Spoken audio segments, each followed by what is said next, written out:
Da lahko sodelujete na show roku, morate izpolnjevati določene pogoje. V vsaki glasbeni skupini mora biti vsaj polovica članov s statusom študenta ali dijaka v skladu z veljavno zakonodajo. Glasbena skupina ne sme imeti izdane več kot ene zgoščenke, vsaka skupina mora žiriji posredovati demo posnetek 4 skladbami, od katerih mora biti vsaj polovica avtorskih, medtem ko lahko na vsakem predizbornem koncertu prisluhnemo repertoarju 6 skladb posamezne skupine, med katerimi je vsaj polovica avtorskih.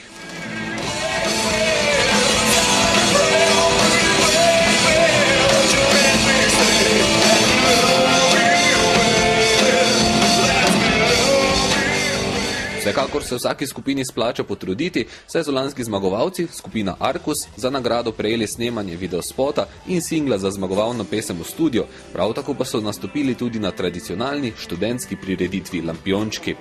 Zmagovalci letošnjega show roka bodo sicer znani nekje sredi aprila.